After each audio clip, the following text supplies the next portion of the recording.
नमस्कार, आपका बहुत बहुत स्वागत है। आप देख रहे हैं जस्ट खबर। मैं हूं अक्षय बिदुआ और आपके लिए लेकर आए हैं एक मुद्दा जो इस वक्त बेहद अहम है और ज्वलनशील है। हमारी खास पेशकश, बीफ मतलब क्या। इन दिनों महंगाई और आम जनता से जुड़े मुद्दे कहीं गायब हो गए हैं। हर कोई दादरी में अखलाक की मौत के बाद बीफ को लेकर अपनी सियासत चमकाने में जुटा हुआ है। इसे लेकर देश के कोने कोने से बयान सामने आ रहे हैं, लेकिन गुरुवार को उस वक्त हद हो गई जब जम्मू कश्मीर विधानसभा में बीफ को लेकर मारपीट तक हो गई। कल खुलेआम बीफ पार्टी का आयोजन करने वाले निर्दलीय विधायक जम्मू कश्मीर में इंजीनियर रशीद पर बीजेपी विधायकों ने विधानसभा के अंदर हमला किया। जैसे जैसे तैसे बाकी विधायकों ने आगे आकर मामले को सुलझाया, लेकिन बीफ को लेकर मारपीट तक पहुंची इस कहानी के बाद अब यह समझना जरूरी है कि आखिर बीफ बहस का मुद्दा है और बीफ का मतलब आखिर क्या होता है। इस मुद्दे के साथ आइए हम शुरू करेंगे हमारा प्रोग्राम, लेकिन उसके पहले आज के मेहमानों से मैं आपको रूबरू करा देता हूं। इस वक्त मेरे साथ स्टूडियो में हैं आप विष्णु गुप्ता जी हैं, हिंदू सेना से आप जुड़े हुए हैं। उसके बाद आप गुंजन शर्मा जी हैं, युवा नेता हैं, आप बीजेपी युवा मोर्चा से आप जुड़े हुए हैं। मेरे साथ मेरे दूसरे स्टूडियो में इस वक्त मेरे साथ हैं राजीव जौली खौसला जी, आप नेशनल पैंथर्स पार्टी के नेता हैं, और डॉक्टर नीरन गौतम, आप एक सामाजिक कार्यकर्ता हैं। आप सभी मेहमानों का बहुत बहुत स्वागत है जस्ट खबर में। आप हमारे आज के सम्मानीय पैनल हैं। तो आइए सबसे पहले आपको एक रिपोर्ट दिखाते हैं। दरअसल बीफ मतलब क्या, हम अपने आज के इस कार्यक्रम में पड़ताल करेंगे इस बात की। जम्मू कश्मीर विधानसभा में 3 दिनों से बीफ पर मचा है बवाल, और आज जो कुछ हुआ उसने लोकतंत्र को कलंकित किया है। ये काला धब्बा है, काला दिन है। सदन की कार्रवाई शुरू होते ही यहां पर बीजेपी विधायक रविंद्र रैना ने बीफ पार्टी देने वाले निर्दलीय विधायक इंजीनियर रशीद को सदन में सबके सामने जमकर थप्पड़ मारा, और उसके बाद जो स्थिति बनी इस विधानसभा में वो देखिए, आपको भी शर्म आ जाएगी कि संवैधानिक ढांचा है और यहां पर जो कुछ होना था वो लोकतांत्रिक व्यवस्था के अंतर्गत होना था। फिर ऐसा क्यों हुआ कि विधायकों ने, किसी ने कानून तोड़ा तो किसी ने कानून जमकर हाथ में लिया।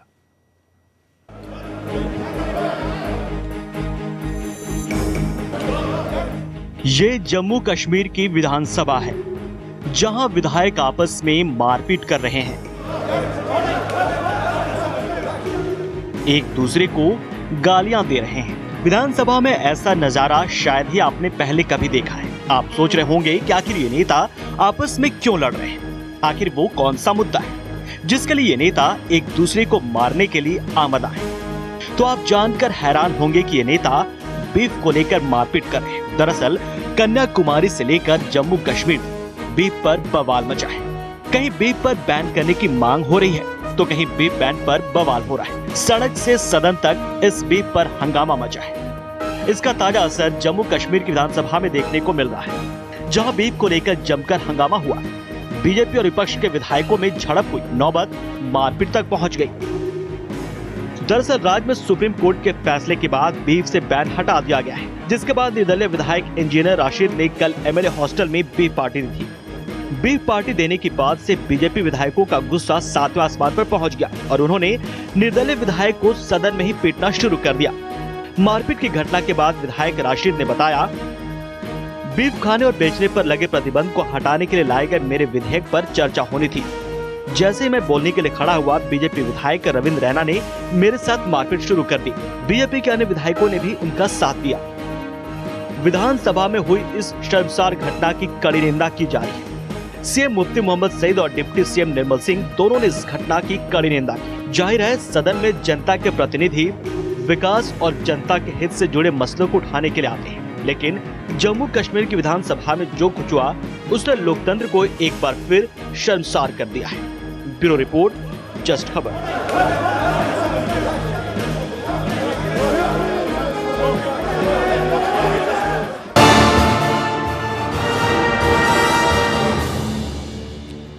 तो ये देखा आपने, जम्मू कश्मीर विधानसभा की तस्वीर थी। जो कुछ हुआ वो गलत हुआ।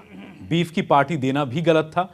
बीफ की पार्टी पर जो सवाल पूछा गया वहां के निर्दलीय विधायक इंजीनियर रशीद से, तो उन्होंने विधानसभा में कहा कि मैं एक बार नहीं 1000 बार दूंगा। इस पर बवाल मचा और बीजेपी विधायक रविंद्र रैना और उनके साथियों ने, बीजेपी के तमाम विधायकों ने जमकर मारपीट की, लात घूसे चले। ये सब कुछ विधानसभा में हुआ। किसी ने कानून तोड़ा तो किसी ने कानून हाथ में लिया। अब आइए हम दूसरी खबर की ओर बढ़ते हैं और आपको यह समझाने की कोशिश करते हैं कि दरअसल बीफ एक शब्द है जिस पर यह बवाल मचा हुआ है। बीफ क्या है? कितने ऐसे मवेशी जानवर हैं जो बीफ के अंतर्गत आते हैं? क्या बीफ का मतलब सिर्फ गोमांस है? गोमांस पर अलग अलग राज्यों में बैन है। तो पहले इस रिपोर्ट को देखिए और समझने की कोशिश कीजिए, जो आज का हमारा कार्यक्रम भी है, कि बीफ मतलब क्या।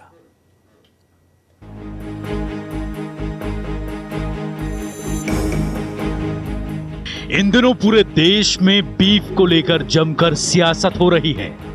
यूपी के दादरी में अखलाक की मौत के बाद जो चिंगारी धधकी थी वो पूरे देश में फैलती जा रही है। सियासत चमकाने वाले इस बात को लेकर हल्ला मचा रहे हैं कि अखलाक ने गौमांस खाया था, इसीलिए उसकी हत्या की। ऐसा कहने वाले कई नेता हैं, तो वहीं लालू प्रसाद यादव बीफ को लेकर जो बयान दे चुके हैं कि हिंदू भी बीफ खाता है।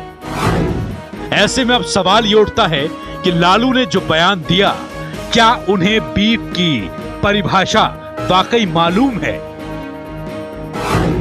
क्योंकि मुख्यमंत्री के तौर पर अपने कार्यकाल के दौरान चरवाहा विद्यालय खोलने वाले लालू को गाय और भैंस के बीच का फर्क तो पता होना ही चाहिए। वो भी तब जब वो ये बात लगातार कहते रहे हों कि भैंस की पीठ पर चरवाही करते हुए उनका बचपन बीता है।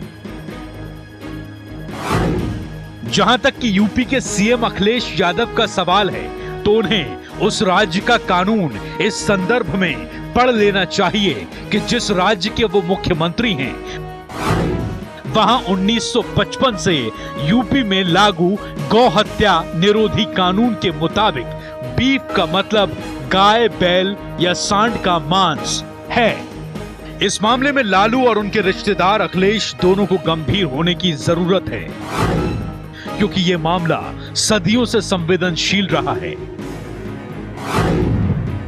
अगर इतिहास में झांक कर देखा जाए तो आरएसएस के जन्म के 400 साल पहले जब भारत में मुगल सल्तनत की स्थापना बाबर ने की थी, तो अपने बेटे हुमायूं को समझाया कि गौ हत्या से परहेज रखना, तभी तुम बहुसंख्यक भारतवासियों के दिलों में जगह बना सकोगे।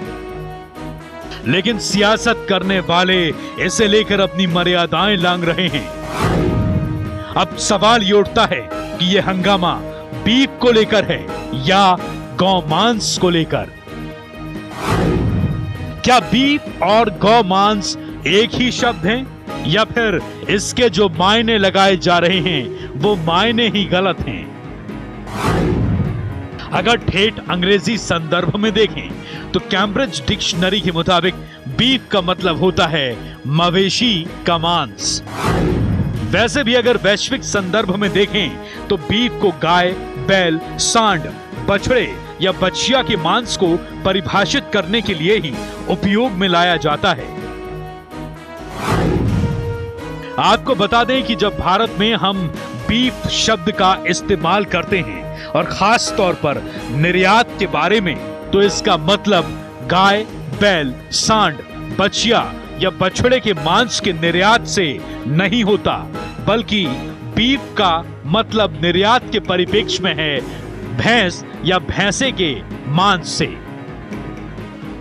इस तथ्य की तरफ इशारा खुद केंद्रीय वाणिज्य राज्य मंत्री निर्मला सीतारमण ने भी एक प्रेस कॉन्फ्रेंस में किया था। सीतारमण के मुताबिक भारत से गाय, बैल, सांड, बछिया या बछड़े के मांस का निर्यात नहीं होता, बल्कि भैंस या भैंसे के मांस का निर्यात होता है। इसी भैंस के मांस के निर्यात को हम बीफ एक्सपोर्ट कह देते हैं, जिसका अर्थ यह लगा लिया जाता है कि भारत से गौ मांस का निर्यात होता है।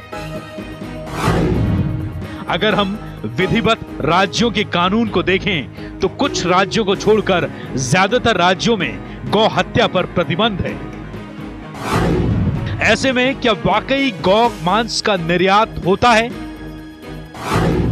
यहां तक कि भैंसों के मांस का जो निर्यात होता है उसमें उनकी हड्डियां तक नहीं होती, सिर्फ और सिर्फ बोनलेस भैंस के मांस का निर्यात होता है। अब सवाल ये उठता है कि एक ही देश में गौ हत्या को लेकर अलग राज्यों में अलग अलग कानून क्यों हैं? ब्यूरो रिपोर्ट, जस्ट खबर।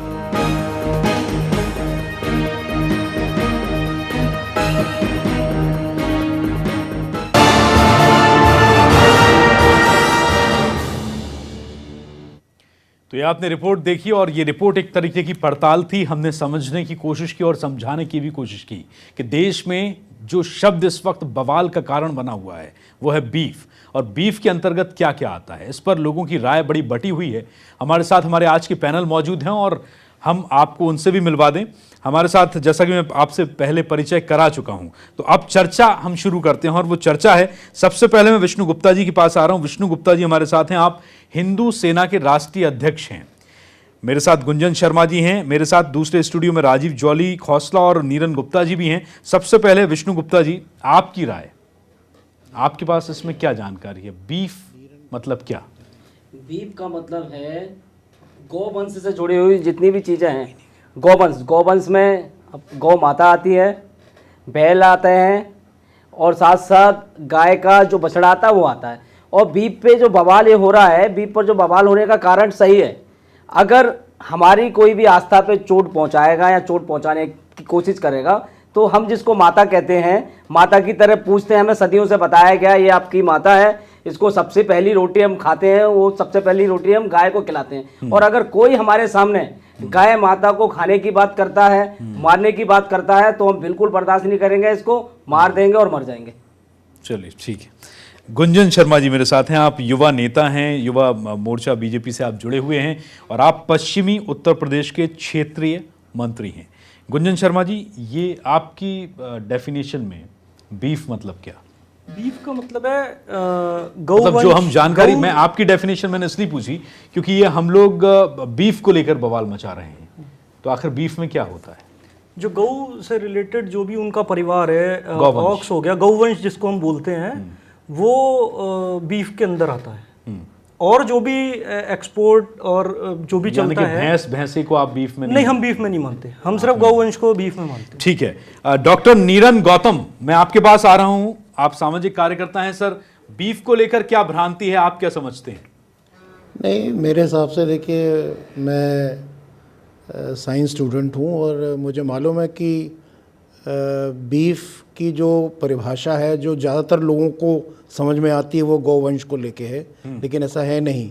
बीफ में वो सारे मवेशी आते हैं जो कि गाय है, भैंस है, बछिया है, बैल है, सब उसमें आते हैं। क्योंकि कोई अलग से डेफिनेशन नहीं दी गई है कि गाय का मांस बीफ होगा तो भैंस का मांस कुछ और होगा, ये सारे उसमें आते हैं।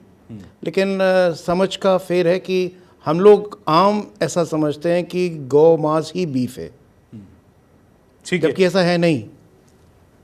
मेरे साथ राजीव खौसला जी हैं, राजीव जौली खौसला, आप पैंथर्स पार्टी के नेता हैं। राजीव जी, आपसे मेरा प्रश्न थोड़ा सा अलग है और वो ये है कि जो जम्मू कश्मीर विधानसभा में हुआ, एक संवैधानिक ढांचा होती है विधानसभा असेंबली प्रदेश की, जो नेता वहाँ पर होते हैं, जो विधायक वहाँ पर होते हैं, वो जनप्रतिनिधि होते हैं, जनता का, अपनी अपनी क्षेत्र की जनता का प्रतिनिधित्व करते हैं। क्या वहाँ ऐसा होना चाहिए था? क्या विरोध का कोई संवैधानिक तरीका नहीं था? गलत कौन रहा? जाहिर सी बात है कि इंजीनियर राशिद ने जो कुछ किया और जो उन्होंने उसके बाद बयान दिया, वो भावनाओं को भड़काने वाला था। आपकी राय क्या है? देखिए, बिल्कुल बात ठीक है आपकी। इंजीनियर राशिद ने जो किया वो बिल्कुल गलत था, मगर कहीं ना कहीं इसमें बीजेपी जिम्मेदार नहीं है जी। अगर इनको लगता था, आपने देखा कि राशिद पे जब अटैक किया गया, मगर जिसने अटैक किया वो ही पिटा है, और शुरू से यही हो रहा है। और ये बीजेपी की इतनी बड़ी गलती है। अगर 1 मार्च को जब पता है कि वहाँ पर सरकार बीजेपी और पीडीपी नहीं चल सकती, तो ये गठबंधन तोड़ क्यों नहीं देते? अगर वहाँ के एमएलए खिलाफ हैं, इसका मतलब तो ये है कि जो हमारे देश के प्रधानमंत्री नरेंद्र मोदी साहब, वो राष्ट्र विरोधी कार्य कर रहे हैं। राजीव खौसला, लेकिन इससे बड़ी बात यह है कि जम्मू कश्मीर प्रदेश में बीफ पर पूरी तरीके से गौ हत्या पर बैन है। उसके बाद में विधायक असेंबली में कहते हैं कि मैं 1 बार नहीं 1000 बार पार्टी दूंगा। देखिए, सबसे मेन बात क्या है कि वो हमारे गौतम साहब ने बिल्कुल ठीक कहा कि मीट के बीफ की परिभाषा, गौ हत्या पर बैन क्वेश्चन रखा है, मीट की परिभाषा। मुझे याद आ रहा है एक छोटा सा वाक्य है अभी पिछले महीने हम पंचकुला में थे, एक प्रोग्राम में थे, तो हरियाणा के गवर्नर साहब ने एक वाक्य सुनाया कि परिभाषा कानून में हेरफेर। उस छोटी सी बात है कि एक नगर सेठ थे, उन्होंने नगर राजा थे, उन्होंने कहा कि मेरा मतलब कि जो भी मुकाबला कोई नहीं करेगा। तो उन्होंने वजीर से पूछा भी कैसे रोका जा सकता है।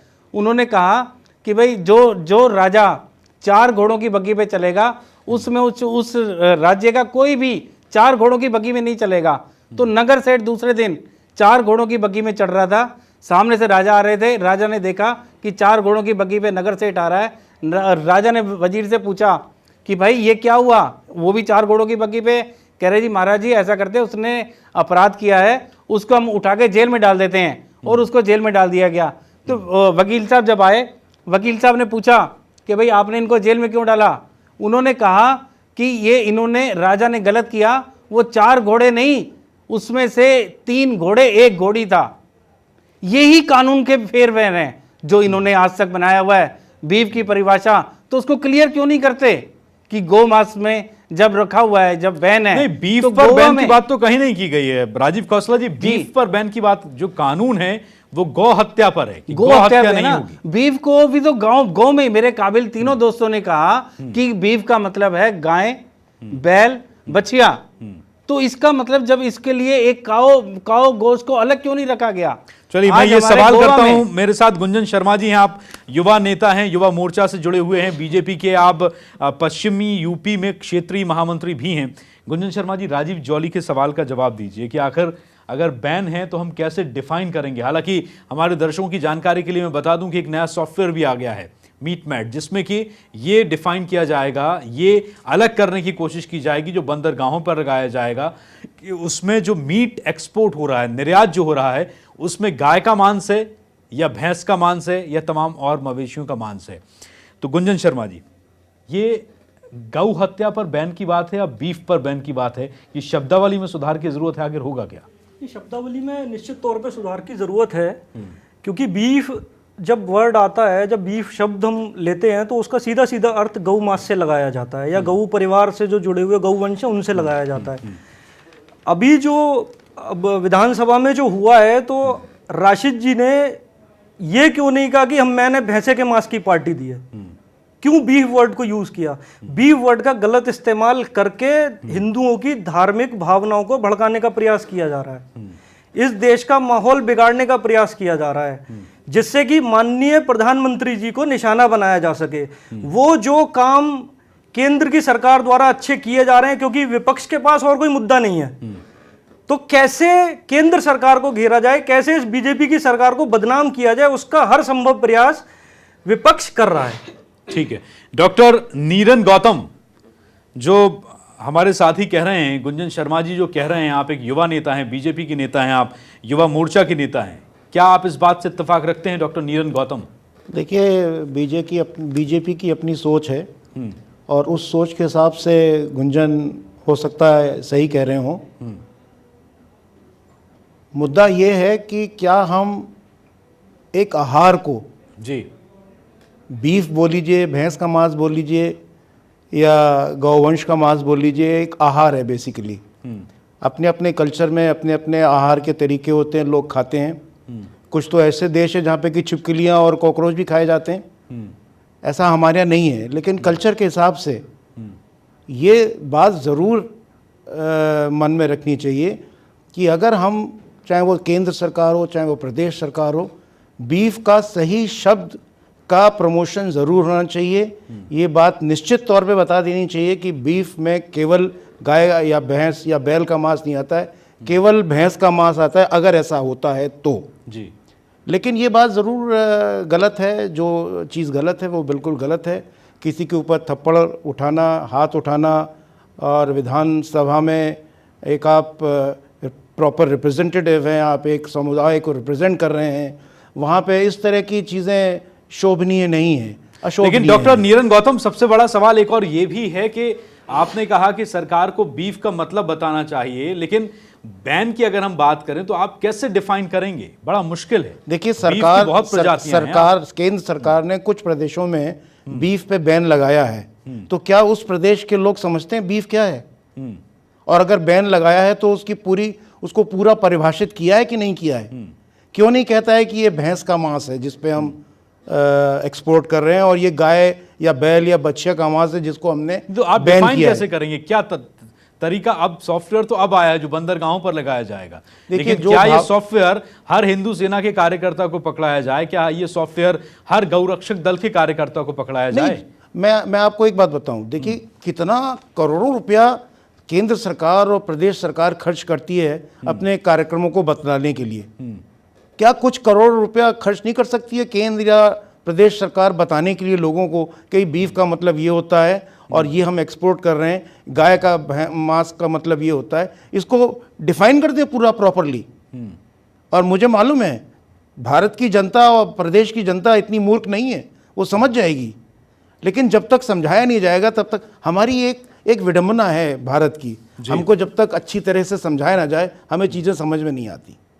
अच्छा, तो उसके डॉक्टर लिए हमें नीरन गौतम, समझाना एक बात पड़ेगा। बताइए, आप सामाजिक कार्यकर्ता हैं, आपने जो बात कही, मैं आपसे आप ही की बात का जवाब पूछ रहा हूं। आपने कहा कि सरकार देश को समझाए, ऐसे ऐड निकाले, आप ऐड पर इतना पैसा खर्च करते हैं। क्या आप इस बात से इत्तेफाक रखते हैं कि आपको लगता है कि सरकारें जो काम करती हैं वो जन कल्याण के लिए करती हैं, या उसमें करती है, राजनीति या काफी सियासत नहीं होती है? काफी काम जन कल्याण के लिए करती है, ऐसी नहीं, बात इस नहीं तरीके है। के काम, अगर देश में सियासत हो रही है, एक आदमी मर गया है, उसके बाद भी सियासत हो रही है, मार दिया गया उसे धर्म के नाम पर, संप्रदाय के नाम पर, क्या ये सरकार इसमें बीच में आएगी और सरकार ये एक्सप्लेन करेगी कि आप जिस बात पर लड़ रहे हैं वो पृथक पृथक अलग अलग है और वो ये है, वो ये है, वो ये है? देखिए, ये मुमकिन है? आप सामाजिक मैं आपसे सहमत रखता हूं, लेकिन एक बात आप मेरी भी माने, सरकार अपना काम कर रही है, कुछ हमारे मीडिया को भी उसी तरह से काम करना चाहिए। जरूरी नहीं है कि मीडिया दिखाए कि कोई थप्पड़ किसी को विधानसभा में मार रहा है, ये बात बता के भी कही जा सकती है, इससे और आदमी उत्तेजित होता है।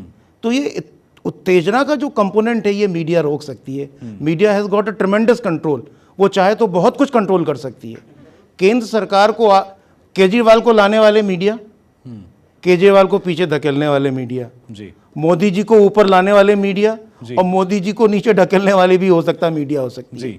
समझाने का तरीका है, अगर मीडिया और सरकार मिल के इस काम को कार्यान्वित करें तो मुझे पूरा भरोसा है, पूरा क्या बिल्कुल निश्चित भरोसा है कि भारत की जनता इस बात को समझ लेगी। हिंदू, मुस्लिम, सिख, ईसाई सब इसको समझ लेंगे कि बीफ का मतलब क्या है, और हमको इसमें ज़्यादा, हाँ, अवसरवादी पॉलिटिक्स जो है ये हमेशा रहेगी भारत में, इसको हमें ध्यान से देखना पड़ेगा। चलिए, आप बने रहिए हमारे साथ।